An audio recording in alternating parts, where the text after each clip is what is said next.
એટલું સંગઠન મજબૂત થશે નહીં. આપણા ઘરે ખાલી સામાન્ય પ્રસંગ હોય તો 8 દી મળ્યા હોય ને તો આપણે એક વ્યક્તિ નો રહી જાય ને આપણા ઘરના સભ્ય કે હોદ્દાવાળા એવી મહેનત કરીએ છીએ. કરી છે કે નથી કરતા? તો કલમરી એવું સંગઠન છે કે જેટલું સંગઠન મજબૂત થશે એટલો સમાજ મજબૂત થશે. જેટલો સમાજ મજબૂત થશે એટલો સમાજ સુરક્ષિત રહેશે. જેટલો સુરક્ષિત રહેશે એટલે કોઈ આ સમાજ ઉપર અત્યાચાર કરી શકશે નહીં. આજે 13 વર્ષ પહેલાની વાત કરીએ, જેમાં શોલે ફિલ્મમાં કહેતા ને કે બેટા સોચા ગબ્બર से आ जाएगा. તો જે દબંગ સમાજ હતો ઈ કહેતા કે બધાની ઝપટે સડજો પણ કલ અમારે એવા સંગઠનની ઝપટે સડતા કારણ કલ અમારે સંગઠન કાયદાને માને છે અને ધોકાને માને છે. આખા ગુજરાતમાં એકમાત્ર કલમરી એવા સંગઠન છે કે આ સમાજ માટે ધોકા ઉપાડ્યા અને માર્યા છે અને જે આવશે તો મારવાના છે. કોઈની ટીકા નથી. આપણે ફાટલી નોટ છીએ નહીં. બરોબર? એટલે પેલા 56 ની સાતી વાળા હોવ ને તો જ સંગઠનમાં જોડાવાનું. પછી મા બાપ એમ કે ધમલો રવાડે ચડાવી દે છે ઘરે થયો રે તો કાંઈ એવા જરૂર નથી કે આ લડાઈ ધર્મ સિવાય ધાપાની છે નહીં. આ લડાઈ સમાજની છે. દેશનો જવાન આર્મીમાં જોડાય એ બહાદુર હોય કે ફાટલી નોટ હોય? કારણ કે ન્યાય દુશ્મન અમે લડવાનું છે અને અહીંયા દુશ્મન અમે લડવાનું છે. તો સમાજના જે દુશ્મનો છે એને અમે પૂરી તાકાતથી લડવાની તાકાત કલમરી સંગઠન રાખે છે. કલમરી સંગઠને કામ બંધ કર્યું, દરેક સુખ દેખાતા, પણ કોઈને એવું નહીં સમજવાનું કે આ સંગઠન બંધ થઈ ગયું. ધરમસિંહ ધાપા જીવે છે તો ચાલશે અને મરશે પણ ચાલશે. કારણ કે સંગઠન યુવાનો ચલાવે છે. કોણ ચલાવે છે? યુવાનો ચલાવે છે. તો યુવાનોને ખબર હોવી જોઈએ કે કલ અમારા યુવા સંગઠનમાં હું ભૂલ્યા જોડાણો છું. કલ અમારા યુવા સંગઠન શું કામ કરશે, કોના માટે કામ કરશે. કલ અમારા સંગઠન કોંગ્રેસ, ભાજપ કે આમ આદમી પાર્ટીનું પીઠું દલાલ સંગઠન તો નહીં બની જાય ને. એ અમારા સમાજના યુવાનો ધ્યાન રાખવાનું છે. જે સંગઠન કોંગ્રેસ, ભાજપ ને આમ આદમી પાર્ટીનું પીઠું દલાલ બની જાય એ કોઈ દિવસ સમાજ માટે લડાઈ નહીં લડે. કોઈ એનું ડીએનએ ટેસ્ટ કરાવી લેજો, નાર્કો ટેસ્ટ કરાવી લેજો, કોના સ્ટેપમાં હું બોલું લખી લેજો કે કોંગ્રેસ કે ભાજપ કે આમ આદમી પાર્ટીનો ગમે સંગઠનમાં કામ કરતો છે બીજા આગેવાનો, એ કોઈ દે સમાજની માટે કામ નહીં કરે કે એ પક્ષ માટે કામ કરશે. એટલે આવા લોકોને પણ ઓળખવાના. સામાજિક સંગઠન એટલે શું? તો સમાજ માટે લડતું સંગઠન. તો સમાજ માટે શું લડવાનું છે? અધિકારની લડાઈ છે, અત્યાચાર અન્યાયની લડાઈ છે, રાષ્ટ્રીય લડાઈ છે. એટલું સંગઠન કલમરા છે. આ બધી લડાઈ લડે છે. જેમ કેમ 3 સેના લડતી હોય, વાયુ દળ ને ભૂમિ દળ ને લડે ને. તો કલમરી સંગઠન એકમાત્ર એવું સંગઠન છે, ઈમાનદાર સંગઠન છે, નિષ્ઠાવાન છે અને સમાજ માટે લડવાની પૂરી તાકાત રાખે છે. તો આજે તમે બધા અહીંયા આવ્યા છો, મારે તમને એક જ કહેવાનું છે, ચા એની રીતે પી લેજો, આમાં કામ કરવા નથી. યુવા સંગઠનમાં જોડાના છો તો કાર્યકર્તા એવો હોવો જોઈએ કે જેનું કાર્ય ચાલુ હોય, લોકોને જોડવાનું ચાલુ હોય.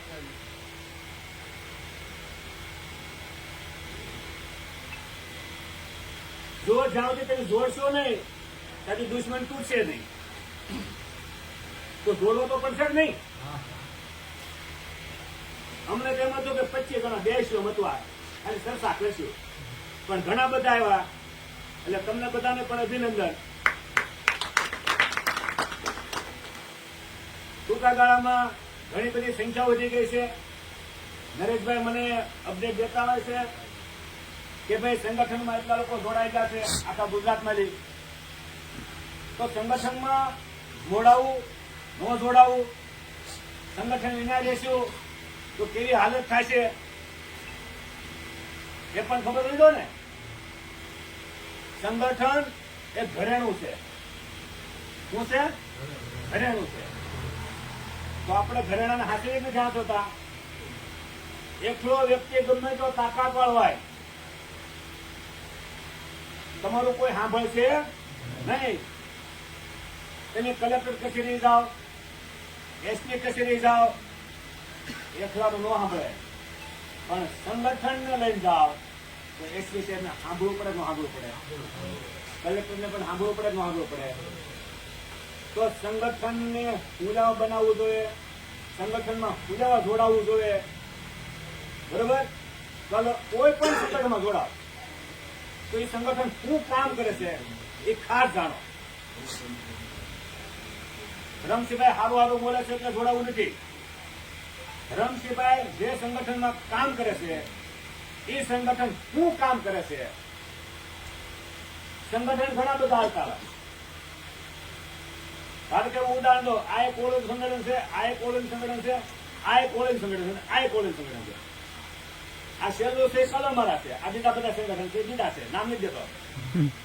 તો બીજા બધા શું કરે છે? તો એક ભાજપની દલાલી કરે, એક કોંગ્રેસની દલાલી કરે, એક આમ આદમી પાર્ટીની દલાલી કરે. હું કોઈ નામ નથી દેતો, કોણ કહી દીધું? તો કલમારા સંગઠન શું કરે છે?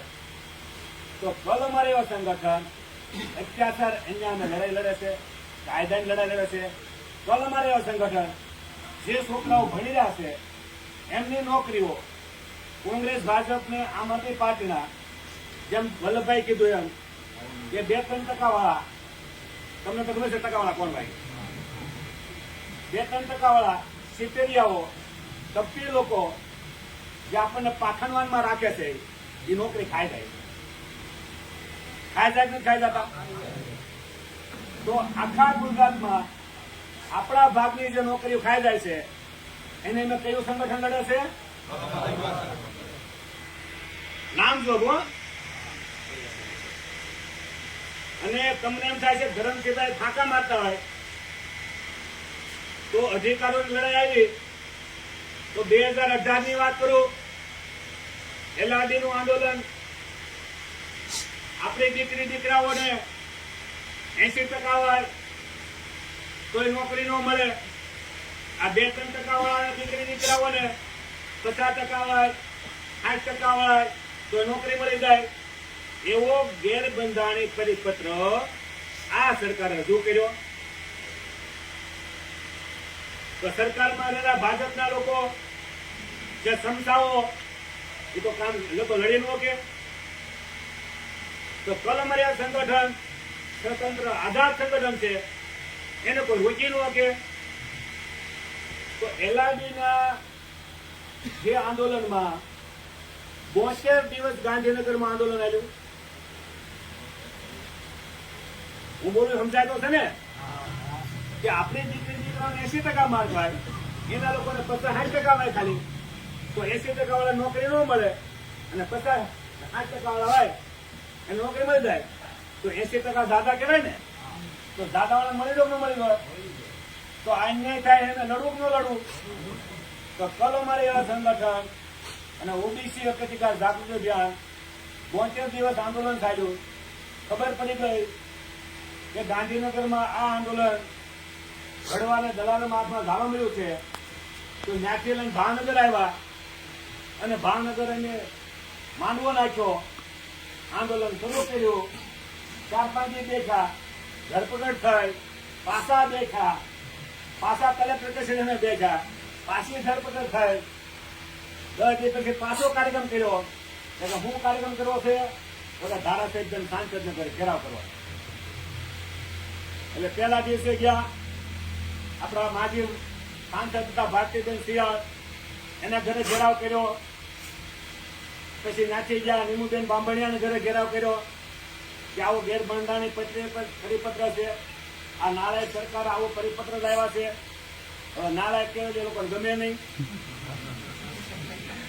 પછી જીતુભાઈ વાઘાણી ઘરે ગયા, ત્યાંથી પછી વિભાવરીબેન દવેને ગયા, પાછી ધરપકડ થઈ.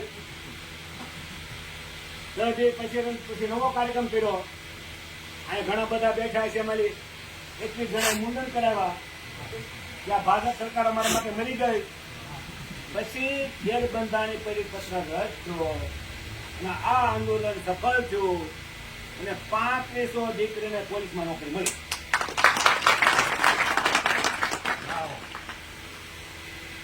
પછી તરત જ આસિસ્ટન્ટ પ્રોફેસરની ભરતી આવી. એમાં નલિન ઉપાધ્યાય જીપીસીના ચેરમેન, સર્વિસની ભરતી હતી. સર્વિસમાં 18 ઓબીસીના છોકરાઓ મેરિટમાં પાસ. મૌખિક ઇન્ટરવ્યુ આવ્યું, 3 ગણા બોલાવ્યા.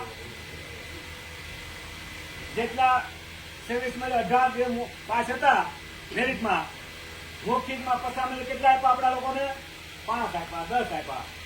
એના છોકરાને પસામણી 40, 45 બધા નપાસ આપણા છોકરા. અને એના છોકરા પાસ.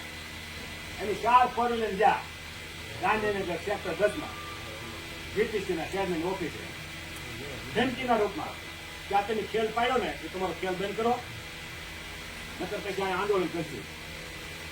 તો જીપીસીના ચેરમેન નલિનભાઈ ઉપાધ્યાય કે ધરમસિંહભાઈ તમને અન્યાય થાય તો કોર્ટમાં જાજો. લોકસેક કોર્ટમાં તમે બેઠા છો, જાતિના તમે બ્રાહ્મણ છો, તમે જામનગરના કલેક્ટર હતા એટલે તમને જીપીસીના ચેરમેન મને દીધા છે. તો આવો તો તમારે અહીંયા ન કરવો જોઈએ. જો નેક્સ્ટ ટાઈમ તમે ખેલ પાડ્યો ને તો 2000 લોકો આંદોલન કરશે. ખાલી એટલી ધમકી દીધી અને 6 મહિના પછી 35 જણાની આસિસ્ટન્ટ પ્રોફેસરની ભરતી આવી. તો 35 મારી 34 ઓબીસી એસસીને લેવા પડ્યા. અમારા જયેશભાઈ વડિયા છે પ્રોફેસર બન્યા ને એ કે સાહેબ તેની ધમકી દી એમાં હું લાગી ગયો.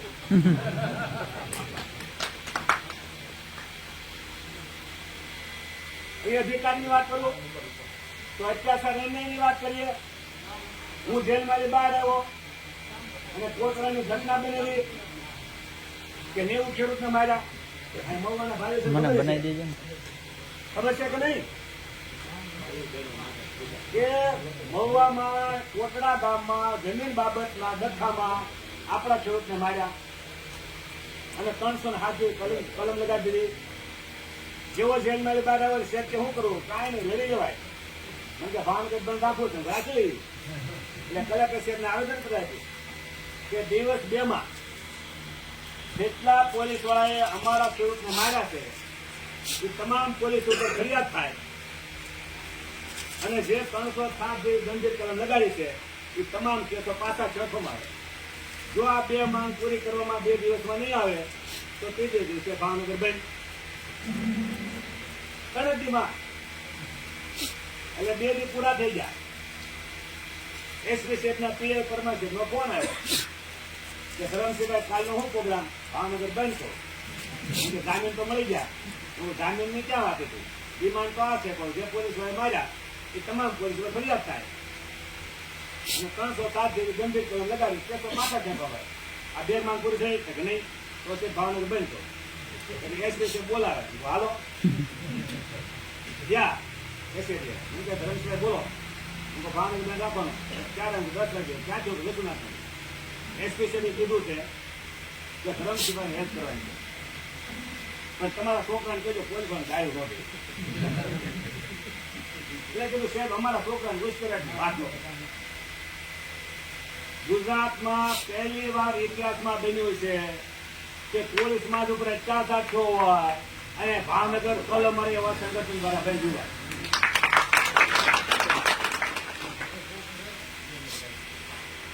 તો કલમરિયા સંગઠન જેવું નામ છે એવું કામ છે. શું છે? નામ છે એવું કામ છે. જયારે કલમરિયા સંગઠન હતું, હમણાં કોઈ કીધું પોલીસમાં જાતા બીતા હા,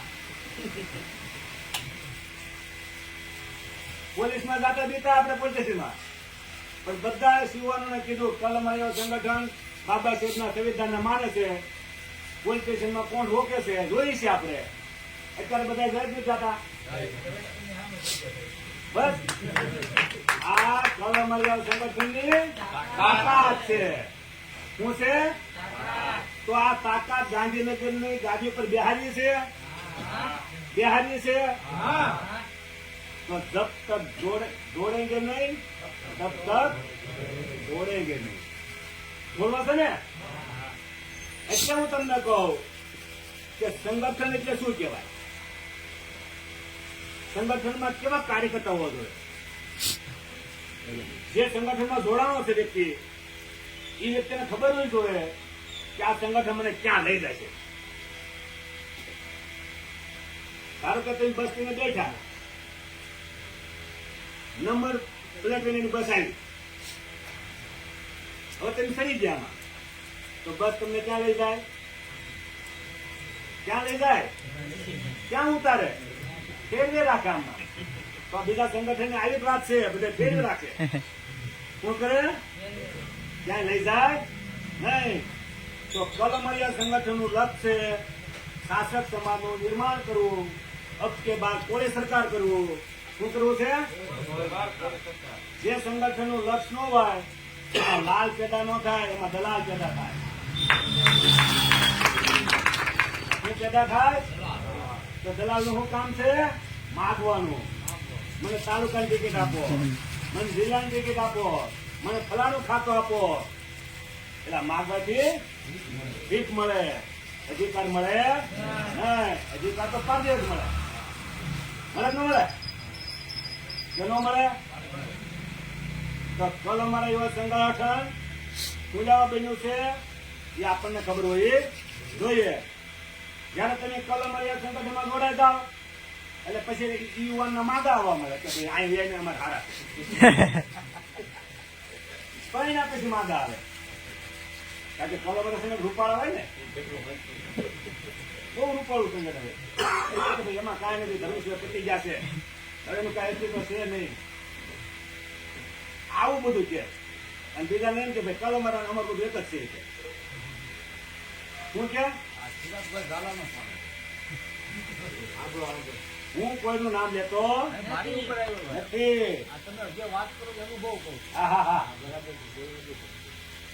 બરાબર? આપણે શું કામ કરવું જોઈએ? જો આપણે આગળ આઈબી સેટ છે, શું છે આપણે આગળ? આઈબી બધા હમાસા છે અહીંયા કે ધર્મ સિવાય તમારું સંગઠન નાલાયકો તોડી રહ્યા છે. કોણ કોણ નાલાયક છે પણ ખબર છે, એ બધું લિસ્ટ છે. શું છે? લિસ્ટ છે. એટલે આ બધું આઈબી આપણે આગળ સેટ છે. સુરતમાં આઈબી છે, રાજકોટમાં આઈબી છે, અમરેલીમાં આઈબી છે, પાલિતાણામાં આઈબી છે, ભાવનગર છે, એટલે ટોટલી આઈબી છે. આ આઈબી આપણી એવી છે કે કોની માની બધી ખબર છે. સમજાણી વાત? એટલે કલમરિયા સંગઠન હજુ પછીનું સંગઠન છે નહીં, ઈમાનદાર લોકોનું સંગઠન છે. કોનું છે? અને લક્ષ સાથે નીકળ્યું છે. એટલું નહીં નીકળ્યો. હવે તો ભાજપના કામ કરતો પાછળ તો શાસક સંબંધ નિર્માણ કરવું છે. આ પછી આમ આદમી પાર્ટી કરતો નહીં કે મારે શાસક સંબંધ નિર્માણ કરવું. એટલે પેલા પગપડો આ 2-3% પગ પકડવાનું તો બંધ કરે. એમ શાસક સંબંધનું નિર્માણ થાય. પોતાનો પક્ષ હોવો જોઈએ, પોતાની પાર્ટી હોવી જોઈએ. હવે કોકને ખેતરમાં ભાગ્યું રાખતો હોય કે મારો તો હાથમાં મારા નામની જોઈ લે કરે તો મજૂર ખેતરની વ્યવસ્થામાં જોડાવા લાગે. હે? શાસક સમાજનું નિર્માણ કરવા માટે આપણી પોતાની પાર્ટી હોવી જોઈએ. તો કલમરિયા સંગઠનના માધ્યમથી કોઈ વ્યવસ્થાપન પાર્ટી આપણી બની કોઈ કેમ કે રાજનીતિની વાત ન કરાય. તો રાજનીતિની વાત ભૂલા ન કરી દો ભાઈ. 2-3% લોકો કોંગ્રેસ બનાવે, ભાજપ બનાવે, આમ આદમી પાર્ટી બનાવે, બનાવી નથી બનાવી. 2-3% તમને ખબર છે ને કે થોડા ટકા વધારી દેવા છે, બરોબર ને?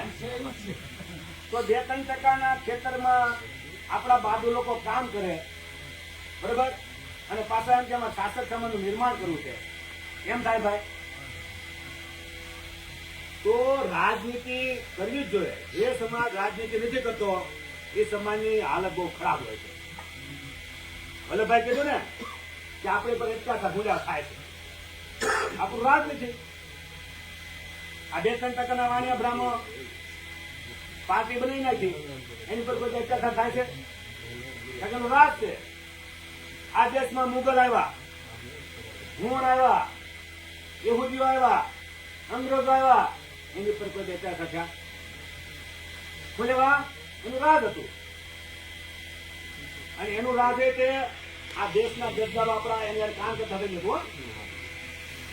તો 2-3% કોંગ્રેસ, ભાજપ, આમ આદમી પાર્ટી 2-3% રાજ કોના થકી છે? આપણા થકી છે. આપણે ત્યાં કામ કરીએ છીએ. સાંભળજો, જો આપણે ત્યાં નીકળી જાય ને તો આ ધરતી પર એનો પગ જ ન રહે, આમ ખસી જ જાય. ખસી જાય તો કોળી સમાજને તાકાત કરવું હોય તો શાસક સમાજનું નિર્માણ કરવું પડે, સત્તા આપણા હાથમાં લેવી પડે. આપણી સમસ્યા દૂર કરવા માટે સત્તા જ માસ્ટર કી શું છે? તો રાજનીતિ કરી દો, ન કરી દો. જેના હાથમાં રાજનીતિ છે એ સમાજ વિચારે છે કે કોના કેટલા ડોક્ટર બનાવવા, કોના કેટલા કલેક્ટર બનાવવા, કેટલા ડીએસપી બનાવવા, કેટલા એસપી બનાવવા, કેડીઓ, મામલતદાર, એ કોણ બન નક્કી કરે છે? જેની સરકાર હોય. સરકાર નામનું કોઈ વ્યક્તિ નથી. સરકારને ચલાવનારા 2-3% લોકો છે, બરોબર? અને એ નક્કી કરે છે કોને હું આપવું, કોને ક્યાંક આપવો. કોણ નક્કી કરે? હું એમ કહું કે મારું ઘર પાડો શેકાતો હોય તો મારા ઘરની હાલત શું થાય? તો હાલો કેવી હાલત થાય? તો આપણા સમાજની રાજનીતિ આ 2-3% વાળા ચાલે છે તો હું હાલત થાય? શું અન્યાય થાય છે? કાશીરામ શેઠ છે ને, કાશીરામ શેઠ યુપીમાં હતા, એ સાયન્ટિસ્ટ હતા.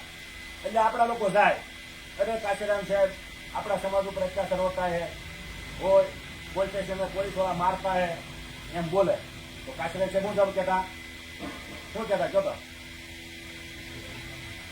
સત્તા આપણા રાજ આવો, રાજ કે આ 2-3% લોકો રાજ છે એટલે આપણે અત્યાચાર થાય છે. આપણું રાજ હોય તો આપણે સુરક્ષિત દઈશું. જાઓ કે આપણી પાર્ટી મજબૂત કરો. હવે આપણે ખેતરમાં કામ નથી કરવું અને 2-3% વાળાના ખેતરમાં કામ કર્યું છે તો એમ રાજ આવે? એમ કે બાદ કોઈ સરકાર થાય? હે? તો આપણને મગજમાં ખુશી લાવવું જોઈએ કે ભાઈ ધરમસિંહભાઈની વાત કરવા નીકળ્યા છે, એ કોના માટે કરવા નીકળ્યા વાત? તો રાજનીતિ આપણે જેવો સમય મળે તો લોકોને જોડવા જોઈએ. જોડવા જોઈએ ન જોડવા જોઈએ? ટીમ ન રહેવા જોઈએ. સાંભળજો, ભલે અઠવાડિયામાં 2 કલાક કામ કરો. આજે 10-12 જણા મિલનભાઈ જોડ્યા, બરોબર? એ 10-10 જણા એક વ્યક્તિ 10-10 જોડે, એક નો જોડે કોઈ. અને મિત્ર વોટ્સએપમાં 50 તો વોટ્સએપ છે તમારે, વોટ્સએપમાં 50 તો મિનિમમ છે ને મિત્ર? તો 50 માં તમે 10 માં જોડે પણ જોડો કે નહીં જોડો? આ તો પાડો હે? કેટલા જોડશો મિત્રો? આજે મિલનભાઈ જોડ્યા તમને, પરાણે પરાણે જોડ્યા ને? તો કેજો પાછા. તો મારું કહેવાનું અર્થ એમ છે કે તમારે તળાજા તાલુકા પૂરતું જ કામ કરવાનું છે. તળાજા તાલુકા મજબૂત કરો. તળાજા તાલુકાના ગામડાની યાદી તમારે કરવી જોઈએ. દરેક તાલુકાના લોકો છે ને આ રીતે કરો કે કયા કયા ગામ આપણે ઓળખે છે, બરોબર ને? કાંઈ નહીં. સામાજિક સંગઠન એટલે શું, રાજનીતિ હું, અધિકાર હું. અને વલ્લભભાઈ કીધું એમ કે કોઈ પોલીસ સ્ટેશનમાં તમારી ફરિયાદ ન લે તો નવા કલમ મુજબ 177 કલમ મુજબ ફરિયાદ થાય જ છે. પણ એ ફરિયાદ ન લીધી હોય તો શું કરવાનું? તો હાઈકોર્ટનું પણ જજમેન્ટ છે કે જે પીએસઓએ ફરિયાદ ન લીધી હોય તો 6 મહિનાની સજા આવેલી છે. આવી જ નહીં. એવું નથી કે ભાઈ નલંગ પોલીસ સ્ટેશનમાં બનાવ બન્યો એટલે પીએસઆઈ સાહેબ ફરિયાદ લેતો જ થાય, એવું કાંઈ હોતું નથી. એસપી સાહેબને લેખિતમાં દઈ દેવાનું કે જે બનાવ બન્યો વિગત દઈ દેવાની. આપસી સાહેબને વિનંતી કે પીએસઆઈ સાહેબને વાત કરો, આદેશ આપો કે આ કયા એફઆર લે. જો તમે એટલા દિવસમાં એફઆર નહીં લો તો સીધું ઉપર વહી જવાનું કોર્ટમાં, અને કોર્ટમાં વહી જાય એટલે સીધી જજ સાહેબની તપાસ રાખે કે ન રાખે? રાખે ને. તો કાયદો કાયદાનું કામ કરે. બરોબર. હવે વાત તો ઘણી બધી છે. ટેક્સ આપણે ભરીએ છીએ, બજેટ શું આવે છે જોઈ લો આપણા ભાગનું. બરોબર. આજે ઈડબ્લ્યુએસ વાળો છે, ઈડબ્લ્યુએસ બધાને ખબર ને, ભણે કોણ છોકરા છે ઈડબ્લ્યુએસ ખબર ને? આપણને 45 વર્ષ સુધી અધિકારો મળ્યા. ઈડબ્લ્યુએસ વાળા કરોડો લોકોને 3 દીમાં અનામત મળી ગઈ. 3 દીમાં અનામત મળ્યા પછી એની ભરતી બધી થઈ જાય. એના છોકરાઓને 121 માર્ક હોય, આપણા છોકરાઓને 184 હોય, તોય ફેલ થઈ જાય છે. આપણો એક પણ બહાદુર ધારાસભ્ય, એક પણ બહાદુર સાંસદ વિધાનસભામાં કે દિલ્હી પાર્લામેન્ટમાં રજૂઆત કરી શકતા નથી. રજૂઆત કરવામાં બીવે છે કે હું રજૂઆત કરી તો મારી ટિકિટ કપાઈ જાય છે, આ સમાજ ભલે કપાઈ જાય, અમને કાંઈ વાંધો નથી. તો આવા બહાદુર લોકોને મોકલાય. બહાદુર કહો કાંઈ નથી કહેતો. બરોબર ને? આપણી લડાઈ અધિકારોની લડાઈ છે, સામાજિક અત્યાચાર અન્યાયની લડાઈ છે કે નહીં? તો આપણો સાથને આપણો વિકાસ કરવો હોય, આપણો સાથને આપણો વિકાસ કરવું નહીં કરવો તો સૂત્ર છે ને, હો તમારા રાજ તમારા નહીં ચલેગા. હે, હો તમારા રાજ તમારા નહીં ચલેગા. નીકળો ઘર મકાનો છે, જંગ લડો બેઈમાનો છે. કોમ કે ગદ્દાર અગર ગદ્દારી છોડ દે તો દુશ્મન को हराना आसान છે. એટલે તમારે શું જોવાનું છે? લીડર અને ડીલર. લીડર હોય ને એ લડે, અને ડીલર હોય ને એ સોદાબાજી કરે. એટલે જયારે આ સમાજને ખબર હોય ને કે લીડર કોણ છે, ડીલર કોણ છે, ખબર તો પડે ને. એટલે नायक हमेशा दुश्मन से लड़ता है और नालायक हमेशा अपनों से लड़ता है. શું કરતા હોય? नायक हमेशा दुश्मन से लड़ता है, नालायक हमेशा अपनों से लड़ता है. પાકું છે ને? એટલે રોડ મેપ તૈયાર છે, કામ કરવાનું છે. બરોબર. વાત તો ઘણી બધી છે. સામાજિક અન્યાય થાય છે, રાષ્ટ્રીય અન્યાય થાય છે. તો અન્યાય સામે લડવા માટે આપણે બધાને ભેગું થવું પડે. ગામડે ગામડે નીકળવું પડે, લોકોને જોડવા પડે. જોડવા પડે ન જોડવું પડે? હે, અંગ્રેજો કરતા પણ ખતરનાકમાં ખતરનાક કોંગ્રેસ, ભાજપ ને આમ આદમી પાર્ટીના માલિકો છે, અને એની કરતા ખતરનાક દલાલો છે. કોણ છે? દુશ્મનો કરતા ખતરનાક કોણ છે? દલાલો. હવે દલાલો તમારું નથી લાવું. હું આપણા સમાજનું સંગઠન બનાવું અને એમ કહું કે હું સમાજ માટે નહીં લડું, તો હું કામનું? આર્મીમાં જોડાઈ જાય અને એમ કે હું દેશ માટે નહીં લડું આર્મી વાળો, અને કે હું પાકિસ્તાનમાં લડીશ, એ આર્મી વાળા શું કહેવાય? આર્મી વાળા શું કહેવાય? તો જો ગદ્દાર. તો આપણા સમાજ માટે ન લડે, સંગઠન સમાજનું, પણ સમાજ માટે ન લડે તો એ સંગઠનને શું કહેવાય? દલાલ ભરવાનું સંગઠન કહેવાય. શું કહેવાય? કહેવાય ને કે ન કહેવાય? જ્યાં સુધી હિંમત રાખીને બોલવાનું કામ નહીં શરૂ કરો ને તો કાયરમાં ડરપોકમાં થાય ફેર નહીં. આંસુ તો બોલવું જ પડશે. દલિતો યુવાનો બહુ જોરદાર, એના ધારાસભ્ય સર્વે કામ કરે એટલે બોલે છે, વિરુદ્ધમાં જાય એટલે દલિતો બોલી જ જાય. આપણે બધા થાકી ન થોડું બોલે. હે, જ્યાં જ્યાં ખોટું થાય ને ત્યાં ડર રાખીને બોલો. જો તમે ડરશો ને તો તમારે આવનારી પેઢી પણ ડરપોક થશે. હમણાં એને 2 વર્ષ પેલા સાડા પીપલામાં બારી જગ્યા હતી 250 વીઘા. એને તો સાનામાં બેઠા હતા, આપણે બેઠા એટલે બધું છે ખોખરા મારે ગલતું ખાય એટલે ધર્મશ્રી લડો નહીં કે એટલે કહું રેવા દો ને કહું મને આ નહીં પોહાય કહું એટલે પકડો પકડો તો મુકાશે નહીં. હવે પેલા એને કલેક્ટરને આવેદન આપ્યું. પછી એ લોકોને મારવાનું શરૂ કર્યું. શરૂ કર્યું એટલે ખબર કે કલમ મારે છે કે આ સીધા નહીં આવે છે. એટલે ખેડૂતને લઈને સમાધાન કરાવી નાખ્યું લોકોને અને જગ્યા ખાલી થઈ ગઈ. વિચાર કરો કે એટલે અમે તો બધું કામ કરીએ છીએ. સમજ્યા? કીધું ને 250 વીઘા કોણ લઈ જાય? આ પાટીદારો કોણ લઈ ગયા? હા, તો સમાધાન તો એને માર્યા. જેવું કલમ મારા પડેલા દલાલ ભરવા હમાઈ જ આપણે શું કરવાનું? જો એવી કેટલી ગુજરાતમાં ઘટનાઓ છે કે સમાજ માટે તાકાતમાં લડતા હોય એટલે એ બધા હમા. એટલે એવી તો ઘણી બધી લડાઈ લડ્યા છીએ, બરોબર. પણ હવે મારા 52 વર્ષ થઈ ગયા છે તો વારસાઈ તો એનાથી થાય લો નહીં. આ યુવાનોને બધા વારસાઈ કરવાની છે તે ધ્યાન બોલી કરવા માટે સીધી રીતના વારસદાર છો થઈ ગયા. આ કે મારા બાપાનું થોડું સંગઠન છે, સમાજનું સંગઠન છે. હું તો ખાલી કામ કરું છું સંગઠન અને ઈમાનદારથી કરું છું. આ સંગઠનમાં બેઈમાન લોકોનું કામ નથી, દલાલ ભરવાનું કામ નથી. એ રહે જ નહીં આયા કે આમાં કઈ મળે નહીં. સાંભળજો કે ધમલો નુખો છે હું આપતો છું.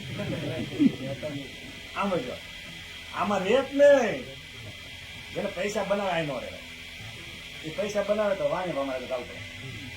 એના સંસાગેરી કરો, તળવા ફાંટો, આ સમાજને મૂર્ખ બનાવો તો તમને નેતા ગણી જાય. સમાજનો નેતા બનવું છે કે વાણિયા બ્રાહ્મણ નેતા બનવું? તમારે તો સમાજના નેતા બનવું તો સમાજની લડાઈ લડવી પડે. કોંગ્રેસ, ભાજપના, આમ આદમી પાર્ટીના વાણિયા બ્રાહ્મણ નહીં. સમજાણી વાત? મેં તમને સંગઠનની વ્યાખ્યા કરી. 4 સંગઠનો હોય કે 5 સંગઠન હોય. કયું સંગઠન ક્યાં કામ કરે છે એ યાદ રાખવું પડે. રાખવું પડે નહીં. જો આ સંગઠનની વાત સમાજ રૂપી જીવાય તો આ વાત તમારે કરી દો. ન કરી લોકોને તમારા કુટુંબમાં કહો, પરિવારને કહો, કરી દો. ન કરી દો. હા, પહેલી વાર આ સંગઠનમાં આવ્યા એટલે હું આંગળી ઉછી કરો. કેટલા જણા આવ્યા છે પહેલી વાર? બરોબર છે. હવે આ વાત તમે જો અહીં હું સંગઠનની વાત તમને કરીએ નહીં કે શું કામ કરે છે તો તમને ખબર ખાલી ફાંકા પોતારે કરી નાખી તો શું થાય? સિસ્ટમેટિક સમજાવો લોકોને. આજે સત્યનારાયણની કથા હોય ભલે એક વાર અંદર કરતો આવ્યો હતો પછી વેચી છે, કલાવતી આવી હતી, કલાવતી આવી હતી, એમ તમને ખબર જ ખબર હે? તો આપણને ખબર જ ધરમશ્રી હું વાત કરી જેટલી યાદ રહી હજી કરો. તમે ફિલ્મ જો જાઓ તો થોડુંક વાત તો કોઈ ગીત ગાતા ગાતા ગાવ ગીત જાય ગાવ ને ગાવ તો ઓલો વિલન બહુ સારો હતો. જો તો હું જે બોલ્યો, વલ્લભભાઈ જે બોલ્યા, અહીંયા જે બોલ્યા, તમને જેટલું યાદ રહ્યું ને એટલું લોકોને કહેવા દેશો કે નહીં કહો? તો ઘણો સમય થઈ ગયો છે. જો અમારે બોલવું હોય ને તો કોઈ લક્ષ્મી નહીં ફાવતું. હજી તમે એમ કહો ને કે જેટલું બોલી જાઓ એટલું બોલું તમે બોલી રાખ્યું એની થાકી જાઓ. સાંભળો, જો આજે આ લોથો કેમ ના પીડ્યો? હવે તમને એક વાત કરી, વાત મારી પૂરી કરું. જે ભણે છે યુવાનો માટે, જો આપણે આદિવાસી અને દલિતો છે ને એને એજ્યુકેશનમાં ફ્રી કાર્ડ મળે છે. હવે ફ્રી કાર્ડ એટલે શું? હવે તમને કહી દો ઉદાહરણ દો. ધારો કે આયુષ્યમાન કાર્ડ આપણે હોય તો કોઈ હોસ્પિટલમાં આયુષ્યમાન કાર્ડ લાગુ હોય તો ત્યાં આપણે દાખલ થાય 10 લાખનું બિલ થયું હોય તો એ બિલ કોણ ભરી દેશે? સરકાર. એટલે આરોગ્ય માટે આપણું ફ્રી કાર્ડ થયું. એના માટે થયું. તો આદિવાસીને દલિતોને દેશ આઝાદ થયા ત્યાંથી એજ્યુકેશનમાં ફ્રી કાર્ડ મળે છે. 12 પછીમાં મેડિકલ કોલેજમાં જાય કે એન્જિનિયરિંગ કોલેજમાં જાય 50 લાખની ફી હોય કે 1 કરોડની ફી હોય, 1 રૂપિયો ભરવાનો નહીં. ફી માફ એટલે ફ્રી કાર્ડ. તો કોઈ ઓબીસી માટે ફ્રી કાર્ડ હોવું જોઈએ? હોવું જોઈએ. કેટલા કે હોવું જોઈએ? તો કોંગ્રેસ કા શરૂ કરાવશે? ભાજપ કા શરૂ કરાવશે? આમ આદમી પાર્ટી કા શરૂ કરાવશે? તો કલમરાન ઓબીસી અધિકાર જાગૃતિ અભિયાન વ્યવસ્થા પરિચાલન પાર્ટી ફ્રી કાર્ડ શરૂ કરાશે. છોકરા છે ખુરશી કાર શરૂ કરો, વરના ખુરશી ખાલી કરો. આ આંદોલન કરવું છે? હા. કેટલા કે કરવું છે? કાલથી ચાલુ બધા નંબર છે ને? કરવું ને? ખુરશી કાર શરૂ કરો, વરના ખુરશી ખાલી કરો. તમારા બાપની લડેંગે જીતેંગે, પીછે નહીં જીતેંગે. બરોબર ને? બરોબર. હવે જો ઘણું બધું અમારે વાય છે, આવું બધું તમને કોઈ સમજાવશે. કલ અમારે એવા સંગઠન પાઠશાળા છે, સ્કૂલ છે, નિશાળ. હવે આ નિશાળમાં શીખીને કોઈ કલેક્ટર બને એમ કે નિશાળ ખરાબ છે, કલેક્ટર ખરાબ કહેવાય કે નિશાળ ખરાબ કહેવાય? બરોબર ને? તો આ સંગઠનમાં જઈને ઘણા બધા વિદ્યાર્થીઓ પ્રોડક્ટ બહાર પાડી છે.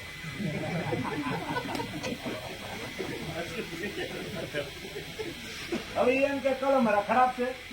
હવે તો એની માનસિકતા ખરાબ હોય, પાગલ પણ થાય, એને મગજની વિકાસ કરવો પડે. કરવો પડે ન કરવો પડે? પાગલ પણ થઈ જાય ખબર છે શું થાય? હે, જો તમારે ખરેખર સમાજની લડાઈ લડી હોય, આ તો ખાલી આપણે એટલું ભાષણ કર્યું, તો કેડર કેમ્પ ભાઈ તો અહીંયા તમારે હવે આવવું પડે. કેડર કેમ્પમાં આસિસ્ટન્ટ કસ્ટમ કમિશનર સાંભળો, જે આસિસ્ટન્ટ કસ્ટમ કમિશનર આપણી સાથે કામ કરે એ પણ કેડર કેમ્પમાં આવે. બરોબર? તો તમે જયારે ટ્રેનિંગ નહીં લો તો ટ્રેનિંગ એને કાંઈ મળે નહીં. આર્મીમાં જોડાઈ જાય, હવે ટ્રેનિંગ ન આપે તો બંદૂક કોઈને વાગી જાય નહીં, ગોળી વાગી જાય જ નહીં, તો મરી જાય જ નહીં. તો ટ્રેનિંગ લેવી જરૂર છે કે નહીં? ટ્રેનિંગ લેવા વિનાનો કોઈ કાર્યકર્તા પરિપક્વ થાય નહીં. અહીંયા આવે પછી તમને ઓલા કૂતરા જેમ બચકા નાખે, ત્યારે કોંગ્રેસનું બચકું ખાવું છે, ભાજપનું ખાવું છે કે આમ આદમી પાર્ટીનું ખાવું છે? હે, કે અહીંયા ને કઈ ધમલા તો કાંઈ મળે, અહીં બચકા ખાવાનું બનવું છે નહીં. ના બીતને વાળા સમાજ કા નિર્માણ करना पड़ेगा. ना बीतने वाला समाज का निर्माण करेगा. ये सूत्र से जो अपने लिए आया वो टिकेगा नहीं, और समाज के लिए आया वो बिकेगा नहीं. हाँ तो खोटो तो રાજુ કઈ વાત નહીં કરીએ. ઘણું બધું કહી દીધું છે અને ઘણું બધું બાકી છે. બરોબર? અમે હવામાં કોઈ તીર મારતા નથી. જો આમાં આપણી નોકરી કેટલું ખાઈ ગયા છે બધી ખબર છે. આ બધા સાંભળ્યા આ બધાના કામ જરા થઈ ગયા છે, કોઈ સાંભળાવું નથી. બરાબર? પણ તમે તળાજા તાલુકો મજબૂત કરો દિનેશભાઈ, બધા ભેગા થઈ અને પાછા ગબ્બરથી આવે છે કહેવાનું. બરાબર? હાલો, જય કોળીસણા. અબ કે બાર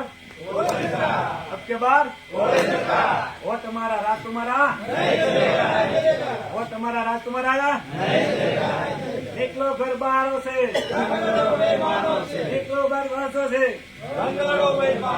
कौन के गद्दार दुश्मन को लाना.